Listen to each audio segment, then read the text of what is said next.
Hello everyone, welcome back to target for IQ. Delhi high court ने एक statement बोली है और उन्होंने कहा है कि नाबालिग बच्चियां कि अगर आप होठ पकड़ते हो, उनके साथ छेड़खानी करते हो तो वो आपके पॉक्सो एक्ट में नहीं आएगा। अब दिल्ली हाई कोर्ट ने ऐसा क्यों कहा, आइए समझते हैं। एक्चुअली हुआ क्या था, एक लड़की थी, वो अपने चाचा के साथ खेल रही थी।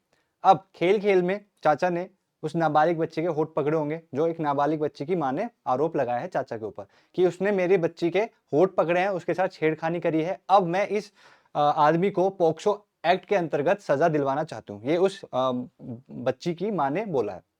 अब देखिए, ये बात बहुत स्वाभाविक है, हमारे आस पड़ोस में भी होती रहती है कि छोटे छोटे बच्चों के साथ ना, जो लड़कियां होती हैं उनके साथ खेलते हैं लोग। ठीक है, जैसे कोई भी गेम खेलने लगे। अब ज्यादातर चीजें अब समाज में काफी ना बदलाव आता जा रहा है। ये एज अ पेरेंट्स आप सबकी रेस्पॉन्सिबिलिटी है कि जब भी आपके बच्चे खेल कूद करके घर पे वापस आते हैं, तो उनका फेशियल एक्सप्रेशन कैसा है, उनके हाव भाव कैसे हैं, ये आपकी जिम्मेदारी है कि आप अपने बच्चों का ध्यान रखें। उनसे प्यार से पूछें, ऐसा नहीं होना चाहिए कि उनको डांटें। ठीक है, अगर आप डांट फटकार लगाओगे तो आगे चल के वो ऐसी चीजों को छुपाएंगे कि मैं तो कुछ बताने जाता हूं या जाती हूं और मेरे माँ बाप उल्टा ही मुझे डांट देते हैं। तो आपको अपने बच्चों को बहुत ही सावधानी पूर्वक चीजें पूछनी है, जिससे वो अगर उनके साथ कुछ ऐसे कृत्य हो जाते हैं तो वो आराम से आपके साथ शेयर बातें कर सकें। तो ये एज अ पेरेंट आपकी रेस्पॉन्सिबिलिटी है, ध्यान से आपको अपने बच्चों को पालना है। ठीक, अब ऐसे ही इस महिला ने चाचा के खिलाफ पॉक्सो एक्ट के अंतर्गत एफआईआर कराई और वो सीधा अपना ट्रायल कोर्ट में गए। ट्रायल कोर्ट ने कहा कि हाँ, चाचा ने अपराध किया है और उनको सजा मिलेगी। अब जो चाचा थे जिन्होंने अपराध किया है, वो हाई कोर्ट चले गए एज एन अपील। अब हाई कोर्ट ने जो ट्रायल कोर्ट का डिसीजन था उसको बदल दिया। हाई कोर्ट ने कहा है कि ट्रायल कोर्ट ने जो डिसीजन दिया है वो सही नहीं दिया है। चाचा ने अगर उस नाबालिग बच्ची के साथ उसके होठ टच किए हैं या जैसे भी जो भी कुछ हुआ है, उसको वो उन्होंने पॉक्सो एक्ट के अंतर्गत अपराध नहीं माना। अब ये क्यों नहीं माना, उसको आइए समझते हैं कि ऐसा हुआ क्यों। दिल्ली हाईकोर्ट ने माना कि यौन इच्छा के बगैर नाबालिग लड़की के होठ दबाना और छूना पॉक्सो अधिनियम के अंतर्गत अपराध नहीं हो सकता। तो यहाँ पे क्या लिखा है, यौन इच्छा के बगैर, यानी कि आपकी इंटेंशन मैटर करती है। आप जो भी कृत्य करते हो उसके पीछे आपकी इंटेंशन क्या है, वो सबसे ज्यादा इंपॉर्टेंट रोल प्ले करती है। तो यहाँ पे सुप्रीम हाई कोर्ट ने साफ साफ बोल दिया है कि वो जो चाचा थे जिन पे आरोप लगा है, उनको कोई भी इंटेंशन नहीं थी, कैसी यौन इच्छा की कोई भी इंटेंशन नहीं थी। तो जो भी ऐसा हो जाता है ना, खेल खेल में कभी होठ टच हो जाता है, मतलब छू लेते हैं, बट अगर आपकी इंटेंशन गलत थी तो आप पॉक्सो एक्ट में आओगे। बट अगर आपकी इंटेंशन नहीं है तो आप पॉक्सो एक्ट में नहीं आओगे। अब ये इंटेंशन प्रूव करना, it's an advocacy skills, right. इसके तहत यौन अपराधों से बच्चों के संरक्षण अधिनियम की धारा 10 के तहत आरोप तय नहीं हो सकता है, राइट। तो आप थोड़ा सा बैकग्राउंड समझे कि दिल्ली हाईकोर्ट ने क्या कहा है। एंड अगेन छोटा सा announcement, up to 25% target for IQ में हर एक बैच पे आपको डिस्काउंट देखने को मिल सकता है, 25% तक का। तो अगर आप किसी भी बैच में एनरोल होना चाहते हैं, कोई बैच परचेज करना चाहते हैं, तो अच्छा ऑफर है, आप जरूर कोई ना कोई बैच परचेज करिए। मैं Bihar APO, UP APO, Uttarakhand APO का बैच रन कर रहा हूं। तो आप अपना अगर एपीओ का बैच या उसकी तैयारी करना चाहते हैं तो आप मेरे इस बैच में एनरोल हो सकते हैं, राइट। दिए गए नंबर पे आप कांटेक्ट कर सकते हैं। चलिए, अब हुआ क्या, जब दिल्ली हाईकोर्ट ने इस केस को सुना तो दिल्ली हाईकोर्ट ट्रायल कोर्ट यानी निचली अदालत से काफी खफा हो गए। उन्होंने कहा कि 4 लाइन का जो ट्रायल कोर्ट कोई भी डिसीजन दे देती है बिना कुछ केस के अच्छे से जांच पड़ताल करे, वो मैटर फिर सीधा हाई कोर्ट, सुप्रीम कोर्ट जाता है और हमारे ऊपर बर्डन बढ़ जाता है। एक तो ऑलरेडी पेंडेंसी ऑफ केसेस इतनी है, ऊपर से ट्रायल कोर्ट जब किसी भी केस का अच्छे से विचारण नहीं करती, ट्रायल नहीं करती, तो हमारे ऊपर ही बर्डन बढ़ता है। दिल्ली हाईकोर्ट ने बोला ट्रायल कोर्ट के पास सारी किताबें हैं, सारा ज्ञान है, सारा एक्सपीरियंस है, वो क्यों किसी भी केस को अच्छे से जांच पड़ताल नहीं करती।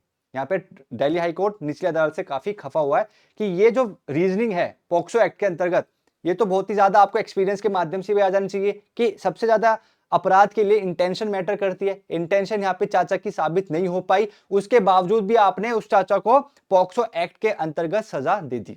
तो ये आप क्या कर रहे हैं, पेंडेंसी ऑफ केसेस, बर्डन हमारे ऊपर ही आ रहा है आपकी इन गलतियों की वजह से। पीठ ने कहा कि नाबालिग लड़की को उसकी मां ने छोटी उम्र में छोड़ दिया था और वह एक बाल देखभाल संस्था में रहती थी। तो जो नाबालिग बच्ची थी उसको छोड़ दिया गया था, वो किसी एनजीओ में रहती थी, वो उस टाइम अपनी माँ से मिलने आई थी। तो जब मुलाकात हो रही थी तो जो चाचा माँ के साथ रहते हैं परिवार में, जो वो उस लड़की के साथ खेल रहे थे, तो उस माँ ने फिर चाचा के खिलाफ एफआईआर दर्ज कराई थी। ठीक है, चलिए आरोपित ने आईपीसी की जो सेक्शन है 354 और जो पॉक्सो एक्ट की जो धारा है 10 के तहत आरोप तय के लिए ट्रायल कोर्ट में निर्णय को चुनौती दी थी। यानी कि जो ये जो केस दायर किया गया था पॉक्सो एक्ट का जो आपका सेक्शन 10 है और जो आईपीसी का सेक्शन 354 है, इन दोनों धाराओं के अंतर्गत ये केस दायर किया गया था। अदालत ने याचिका को आंशिक रूप से स्वीकार करते हुए धारा 354 के तहत आरोप को बरकरार रखा, लेकिन पॉक्सो अधिनियम की धारा 10 के तहत उसे बरी कर दिया। यानी कि दिल्ली हाईकोर्ट ने बोला है कि यहाँ पे पॉक्सो एक्ट का तो कोई अपराध नहीं बनता, तो आपने जो पॉक्सो एक्ट की सेक्शन 10 में ये केस दायर किया है हम इसको खारिज करते हैं, पर छेड़खानी का मामला लग सकता है, तो इसलिए ही यहाँ पे दिल्ली हाईकोर्ट ने सेक्शन 354 आईपीसी के तहत केस को अभी भी बरकरार रखा है। अदालत ने कहा है कि पीड़िता ने मजिस्ट्रेट या पुलिस या सीडब्ल्यूसी के समक्ष किसी तरह की यौन प्रकृति का आरोप नहीं लगाया है। यानी कि वो जो लड़की थी, नाबालिग लड़की थी, जब उससे पूछताछ करी गई तो उसने ये बात नहीं स्वीकारी कि मेरे साथ कुछ गलत हुआ है। ठीक, तो जब उसने ये बात नहीं स्वीकारी क्योंकि विक्टिम तो एट द एंड वही है, अब वही ये चीज नहीं स्वीकार रही, तो इसके अंतर्गत पॉक्सो एक्ट की जो सेक्शन 10 था उसको हटा दिया गया है। अदालत का तर्क क्या था? अदालत ने यह माना कि उक्त कृत्य आईपीसी के तहत छेड़छाड़ का अपराध हो सकता है, परंतु जो आपका सेक्शन 10 है पॉक्सो एक्ट का वो इस श्रेणी में नहीं आ रहा। आईपीसी के तहत प्रथम दृष्टया नाबालिग की गरिमा का हनन कर सकते हैं और इसी वजह से सेक्शन 354 आईपीसी उस व्यक्ति पे लगी है।